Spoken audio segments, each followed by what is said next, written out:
ဟုတ်ကဲ့အားလုံးပဲမင်္ဂလာပါကိုအောင်တောင်ကြီး YouTube channel အသစ်လေးမှာပြန်လည်ပြီးတော့ကြိုဆိုလိုက်ပါတယ်ဗျကျွန်တော်ကတော့ဒီနေ့စဉ်နေ့တိုင်းအနည်းဆက်ဆုံးနဲ့အသေးချာဆုံးပွဲစဉ်လေးတွေကိုဗီဒီယိုလေးတွေနဲ့တကွာတင်ဆက်ပေးနေတာဖြစ်တဲ့အတွက်ကြောင့်မလို့ကျွန်တော်ရဲ့ဒီ YouTube channel အသစ်လေးကို like and subscribe လေးတွေနဲ့ share ပေးကြပါအောင်လို့ကျွန်တော်ဥစွာပြောချင်ပါတယ်ဗျဟုတ်ကဲ့ဒီစနေနေ့မှာဆိုရင်ကျွန်တော်ပွဲကြိုသုံးတက်ပေးတော့မယ့်ပွဲစဉ်ကတော့ဒီအင်္ဂလန် Premier League ရဲ့ညနေပွဲစဉ်လေးတစ်ပွဲဖြစ်တဲ့ဒီ Everton တင်းနဲ့ Chelsea တို့ပွဲစဉ်လေးကိုကျွန်တော်ပွဲကြိုသုံးတက်ချက်လေးအနေနဲ့ပြောပြသွားမယ်ဒီပွဲစဉ်လေးကိုကျွန်တော်ပွဲကြိုသုံးတက်ချက်လေးအနေနဲ့မပြောခင်မှာမနေ့ကကျွန်တော် Telegram channel လေးမှာရွေးချယ်ပေးခဲ့တဲ့ပွဲစဉ်လေးကိုကျွန်တော်ပြန်လည်ပြီးသုံးတက်ပေးမယ်ဗျမနေ့ကကျွန်တော် Telegram ဒီ free channel လေးမှာဆိုကျွန်တော်တပွဲကောင်းအနေနဲ့ဒီ၄ပွဲတိတိရွေးချယ်ပေးခဲ့မှာ၃ပွဲကတော့100ရာခိုင်နှုန်းအပြည့်အနိုင်ရရှိခဲ့တယ်လို့ Telegram ဒီ VIP channel လေးမှာဆိုလဲတပွဲကောင်းအနေနဲ့၃ပွဲတိတိရွေးချယ်ပေးခဲ့မှာဆိုလဲ၂ပွဲကတော့100ရာခိုင်နှုန်းအပြည့်အနိုင်ရရှိခဲ့ပြီးတပွဲတလည်းအစင်မပြေမှုလေးဖြစ်သွားတယ်ကျွန်တော်ကတော့ဒီနေ့စဉ်နေ့တပွဲကောင်းလေးကိုတင်ဆက်ပေးနေတာဖြစ်တဲ့အတွက်ကြောင့်မလို့တခြားကျွန်တော်ရဲ့ဒီတပွဲကောင်းလေးတွေနဲ့အတူဒီမောင်တွဲလေးတွေကိုလိုချင်နေဆိုရင်တော့ကျွန်တော် Telegram channel လေးကို join ထားဖို့ကျွန်တော်ပြောချင်တယ်ကျွန်တော် Telegram channel လေးမှာဆိုရင်ကျွန်တော်နေ့စဉ်နေ့တပွဲကောင်းလေးတွေရောမောင်တွဲလေးတွေရောစိတ်ချက်ဝုန်းပွဲလေးတွေရောထူးခြားရွေးချယ်ပြီးမှတင်ဆက်ပေးနေတာဖြစ်တဲ့အတွက်ကြောင့်ကျွန်တော် Telegram channel လေးကို join ချင်တဲ့ညီကိုတွေ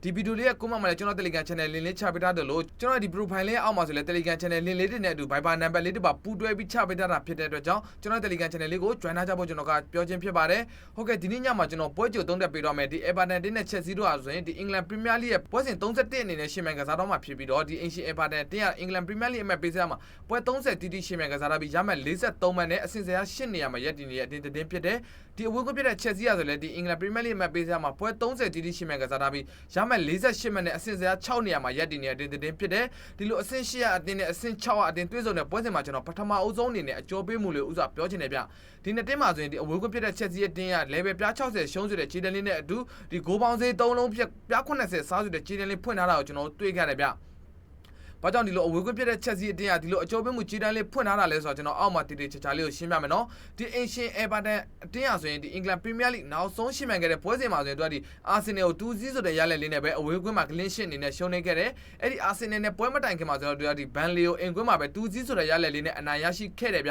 ျနောက်ပြီး Everton အတင်းကသူ့အိမ်ကွင်းမှာရှင်းမှန်ခဲ့တဲ့နောက်ဆုံး9ပွဲကြည့်လိုက်တဲ့အချိန်မှာသူတို့ကတပွဲတက်လည်းအနိုင်ရရှိပြီး2ပွဲတည်းရင်2ပွဲတိတိပြန်ရှုံးနေထားကသူ့ရဲ့အိမ်ကွင်းနောက်ဆုံး9ပွဲမှာဆိုရင်သူတို့တိုက်စစ်ကတော့9ဂိုးတလည်းဂိုးသွင်းနိုင်ပြီးတော့ခံစစ်ကတော့6ကိုတိတိကိုပြန်ပေးခဲ့တာဖြစ်တဲ့အတွက်ကြောင့်ဒီ Ancient Everton တရားဆိုအင်ကွင်းဆော့ဆော့မှာတိုက်စစ်ပိုင်းကလည်းအားနည်းတယ်လို့ခက်စစ်ပိုင်းကလည်းအမားများပြီးဂိုးတွေပေးခဲ့တာဖြစ်တဲ့အတွက်ကြောင့်မလို့ခက်စစ်ပိုင်းကလည်းတော်တော်လေးအားနည်းချက်ရှိတဲ့အတင်းတင်းလို့ကျွန်တော်ကမြင်မိတယ်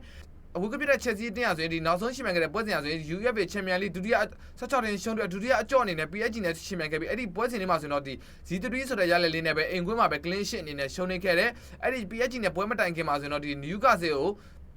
Z1 ဆိုတဲ့ရလက်လေးနဲ့ပဲအဝေးကွင်းမှာထပ်မံပြီးရှုံးနေခဲ့တယ်ဗျ။ Chelsea တင်းရဒီအဝေးကွင်းတောက်ရှင်မှန်ခဲ့တဲ့နောက်ဆုံး9ပွဲကြည့်လိုက်တဲ့အချိန်မှာဆိုတော့သူကဒီ3ပွဲတိတိအနိုင်ရရှိပြီးတရီပွဲမရှိ2ပွဲတိတိပြန်ရှုံးနေထားတယ်။သူ့ရဲ့အဝေးကွင်းတောက်ဆန်းဆောင်ခဲ့တဲ့နောက်ဆုံး9ပွဲမှာဆိုသူတို့ရဲ့တိုက်စစ်ကတော့ဒီ15ဂိုးတိတိဂိုးသွင်းပြီးတော့ခံစစ်ကတော့6ဂိုးတန်လည်းဂိုးပြန်ပေးခဲ့တာဖြစ်တဲ့အတွက်ကြောင့်ဒီ Chelsea တင်းရဆိုရင်ဒီတိုက်စစ်ပိုင်းအဝေးကွင်းဆက်ဆောင်မှာတိုက်စစ်ပိုင်းတော်တော်လေးဂိုးသွင်းအားကောင်းပြီးတော့ခံစစ်ပိုင်းကတော့တော်တော်လေးချစ်လက်တဲ့အတင်းတင်းလို့ကျွန်တော်ကမြင်မိတယ်။နောက်ပြီးဒီနေ့တင်းရ head to head ပေါင်းထိပ်တိုက်တွေ့ဆုံခဲ့တဲ့နောက်ဆုံး6ပွဲကိုကြည့်လိုက်တဲ့အချိန်မှာဆိုတော့ဒီ Ancient Everton တင်းရတပွဲတလည်းအနိုင်ရရှိပြီး2ပွဲတည်းအဝေးကွင်းဖြစ်တဲ့ Chelsea အတင်းက3ပွဲတိတိအနိုင်ရရှိထားတာကိုကျွန်တော်တွေ့ခဲ့ရတယ်။ဒီနေ့ကဒီပထမအကြော့ဒီ Chelsea ရဲ့အိမ်ကွင်းမှာတွေ့ဆုံခဲ့တဲ့ပွဲစဉ်မှာဆိုတော့2-0ဆိုတဲ့ရလက်လေးနဲ့ပဲ Chelsea အတင်းက clean sheet အနေနဲ့အနိုင်ရရှိထားတာဖြစ်တဲ့အတွက်ကြောင့်မလို့ဒီနေ့ညပွဲစဉ်လေးမှာဆိုရင်ဒီ Chelsea အတင်းကအကျိုးပေးမှုကြီးတန်းလေးဖွင့်ထားတာလို့ကျွန်တော်ကမြင်မိတယ်။နောက်ပြီးဒီနေ့တင်းရဲ့ဒီလက်ရှိခြေစမ်းမနဲ့လက်ရှိကားနဲ့ပေါင်ကြည့်လိုက်တဲ့အချိန်မှာဆိုရင်ဒီ Ancient Chelsea ဒီ Ancient Everton တင်းနောက်ဆုံးရှင်းမှန်ခဲ့တဲ့10ပွဲမှာဆိုသူတို့က4ပွဲတိတိအနိုင်ရရှိပြီး3ပွဲတည်း3ပွဲတိတိပြန်ရှုံးနေထားပြီးတော့ဒီအဝေးကွင်းဖြစ်တဲ့ Chelsea ရဲ့တင်းရဆိုလဲနောက်ဆုံးရှင်းမှန်ခဲ့တဲ့3ပွဲစလုံးမှာဆိုရင်3ပွဲစလုံးကိုရှုံးနေထားတာကိုကျွန်တော်တွေ့ခဲ့ရတယ်။နောက်ပြီးဒီနေ့ညမှာရှင်းမှန်ကစားတော့မဲ့လူစင်ကြီးကိုကြည့်လိုက်တဲ့အချိန်မှာဆိုတော့နှစ်တင်းစလုံးမှာဆိုတော့